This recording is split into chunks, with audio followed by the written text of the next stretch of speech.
Hello दोस्तों, आज हम एक्सप्लेन करने वाले हैं रणबीर कपूर की मोस्ट वायलेंस फिल्म जिसका नाम है एनिमल। तो चलिए जल्दी से मूवी स्टार्ट करते हैं। तो दोस्तों ये कहानी है एक बच्चे की जिसका नाम रणविजय होता है और वह अपने पिता से बहुत ज्यादा प्यार करता था क्योंकि उसके लिए उसके पिता एक सुपर हीरो थे। उसके पिता का नाम था बलबीर सिंह और वह एक बिजनेस टाइकून थे और वह स्वास्तिक नाम की कंपनी के ऑनर थे जो पूरे इंडिया की सबसे बड़ी कंपनी थी। रणविजय के पास किसी भी चीज की कमी नहीं थी, लेकिन सबसे ऊपर वह अपने पिता का टाइम चाहता था और उसका पिता बलबीर इतना बिजी रहता था कि वह उसे टाइम नहीं दे पाता था। रणविजय की दो बहनें भी थी, एक उससे बड़ी थी और एक उससे छोटी थी। बचपन से ही विजय को एक लड़की बहुत पसंद थी जिसका नाम गीतांजलि था और वो उसके दोस्त की बहन थी। जब रणविजय बड़ा हुआ तो वो अपने पिता के बर्थडे पार्टी के लिए अपने दोस्तों को इनवाइट करने के लिए आया, लेकिन जब वो गीतांजलि के घर गया तो उसे पता चला कि उसकी सगाई हो रही है। इससे उसे बहुत ही बुरा लगा। गीतांजलि को उसने भड़का दिया और उससे कहा कि वो उससे प्यार करता है और उसे उस लड़के से शादी नहीं करनी चाहिए। गीतांजलि भी अंदर ही अंदर रणविजय को पसंद किया करती थी। रणविजय जब घर पहुंचता है तो उसके पिता का बर्थडे सेलिब्रेट किया जा रहा था, जहाँ पे उसकी बहनें और उसके दादाजी भी मौजूद थे। उसकी बड़ी बहन नीत का पति वरुण भी वहाँ पे आया हुआ था,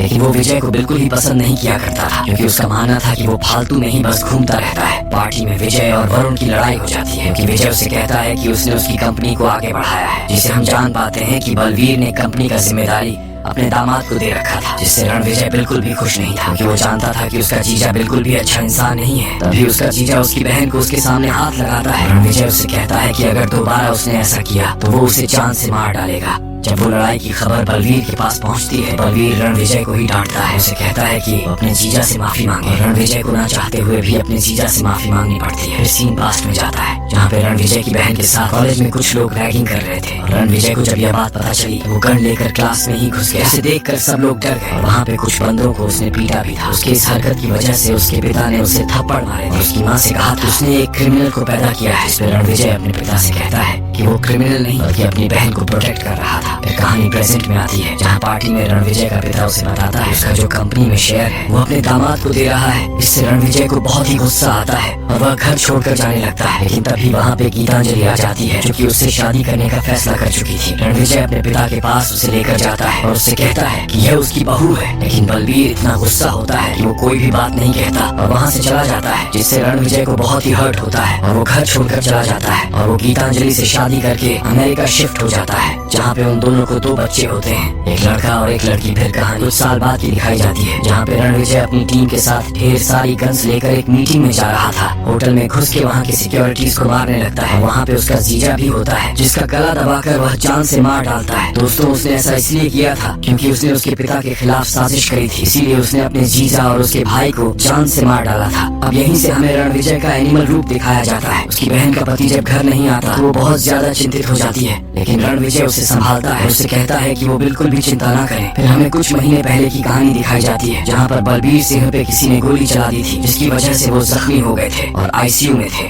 8 साल बाद रणविजय यूएसए से अपने पिता को देखने के लिए आया था, वो भी अपनी बीवी और बच्चों के साथ। जब वो अपने पिता से मिला तो बलबीर उसे देखकर काफी ज्यादा खुश हुआ और उसने उसे और उसकी बीवी को एक्सेप्ट कर लिया। बलबीर ने उसे बताया कि जब उसे पहली गोली लगी तो सिर्फ उसे उसका ही चेहरा नजर आया और उसे एहसास हुआ कि वो कितना गलत था जो कि उसे टाइम नहीं दे पाया था। और रणविजय वहीं पे रुक के अपने पिता को प्रोटेक्ट करने का फैसला करता है। सबसे पहले वह स्वास्थ्य के वर्कर्स के पास जाता है और उनसे कहता है कि आप बिल्कुल सही सलामत है तो चिंता ना करें, और फिर से काम करने लगे। वो उन्हें वादा भी करता है कि जिसने भी उसके पिता की गोली चलाई है वो एक एक का सर काट देगा। बलबीर देखकर हैरान हो जाता है और उसे लगता है कि उसका बेटा अब भी क्रिमिनल ही है। अगले दिन रणविजय अपने पिंड जाता है जहाँ पे वो पला पड़ा था और वहाँ पे अपने गाँव के भाइयों को देखकर वो बहुत ही खुश होता है। वहाँ उनसे मदद मांगता है और उनसे कहता है कि उसके पिता को गोली लगी है और कोई भी ऐसा रिस्पॉन्सिबल सिक्योरिटी गार्ड नहीं है जिसने उनके लिए गोली खाई हो। उसे कुछ ऐसे लोग चाहिए जो कि उसके पिता को दिल और जान से रक्षा करे। ये सुन के सभी तैयार हो जाते हैं और वो अपने पिता के सामने उन्हें लेकर जाता है और उन्हें बताता है कि अब से उनकी प्रोटेक्शन की जिम्मेदारी इनकी हो। बलबीर अपने बेटे के डिसीजन से खुश नहीं था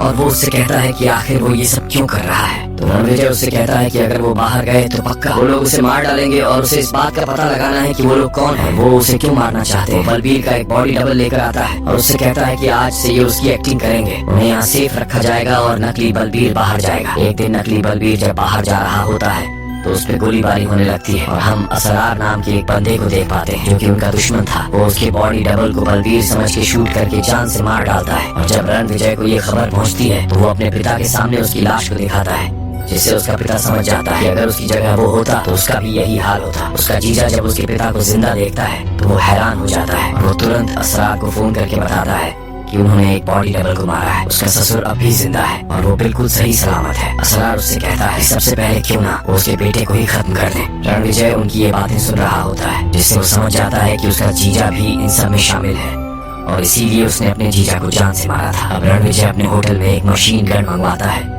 जो कि उसने स्पेशली ऑन ऑर्डर करके मंगवाई थी। तभी वहाँ पे असरार अपने आदमियों के साथ आता है और उसके होटल में सबको मार डालता है और वहाँ पे बहुत ही घमासान लड़ाई होती है जो कि बहुत ही ज्यादा खतरनाक सीन था। रणविजय और उसकी टीम एक एक करके सबको मार डालती है और एक ग्रुप से तो रणविजय अकेले ही लड़ता है और एक एक करके सबको मारने लगता है। उस लड़ाई में बहुत ज्यादा जख्मी भी हो जाता है और उसके शरीर में कई सारे कट्स लग जाते हैं, लेकिन वो बंदे बहुत सारे होते हैं जो कि रुक ही नहीं रहे थे।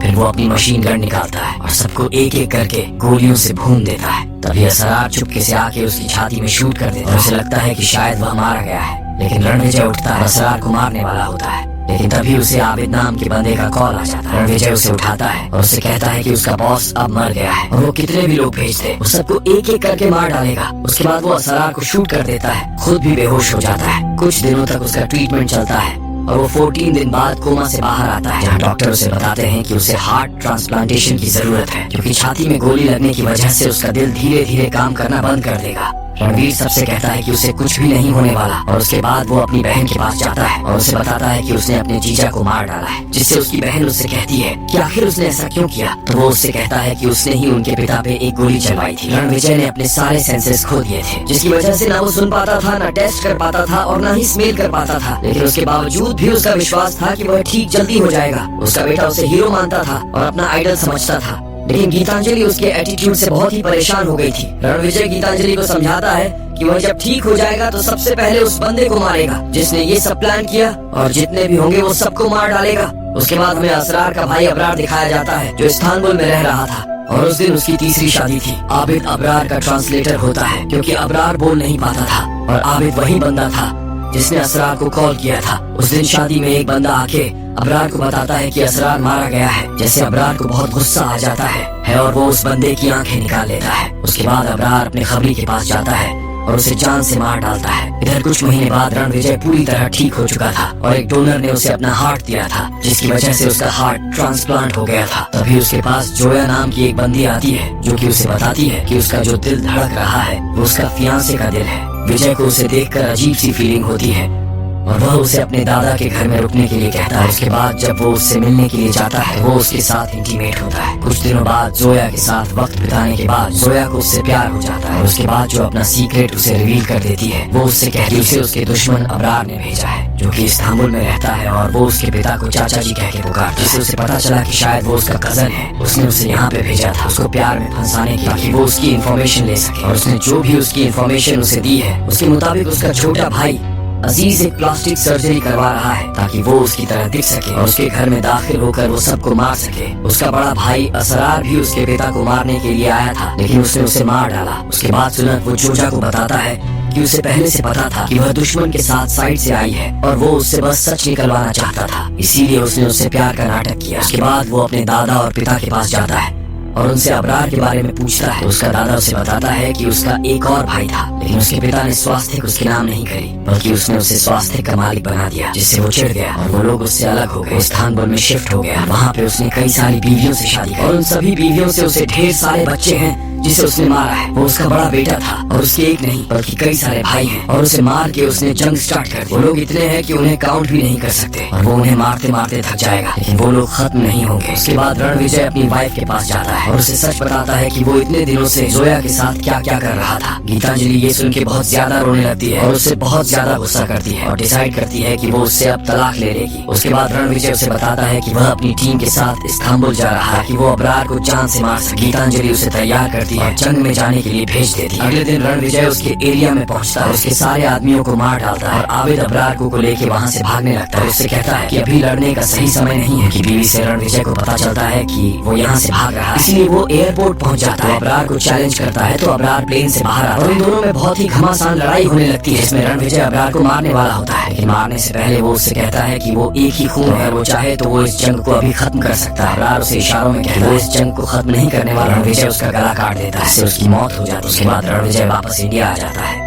और अपने पिता को बताता है कि उसने अबरार को भी मार डाला। कुछ दिनों बाद दिवाली पे उसका पिता उसे बताता है कि उसे कैंसर हो गया है और उसके पास सिर्फ 6 महीने का टाइम बचा हुआ है। वो ये बात उसे बताता है कि उसने उसकी परवरिश अच्छी नहीं, जब भी उसे उसका साथ देना चाहिए था वह उससे दूर रहा था। अपने पिता के मुंह से यह बात सुनकर रणविजय रोने लगता है और गीतांजलि अपने बच्चों को लेकर वहाँ से हमेशा के लिए जाने लगती है। लेकिन तभी रणविजय का बेटा वहाँ पर आकर उससे गले लग जाता है। गीतांजलि उन्हें देखकर रोने लगती है। उसके बाद पोस्ट क्रेडिट सीन में हमें अजीज दिखाया जाता है, जो कि अबरार और असरार का छोटा भाई था। उसने प्लास्टिक सर्जरी करा ली थी और वो बिल्कुल रणविजय की तरह ही दिखता था। जोया से पूछता है कि क्या उसकी शक्ल उससे मिलती है, तो जोया उसको कंफर्म करती है कि उसकी शक्ल बिल्कुल सेम है। अजीज ने रणवीर के 2 आदमियों को पकड़ रखा था और वो उन्हें चाकू से बुरी तरह स्टैब करके जान से मार डालता है। इस काम के लिए इसी के साथ ये मूवी यहीं पर खत्म हो जाती है।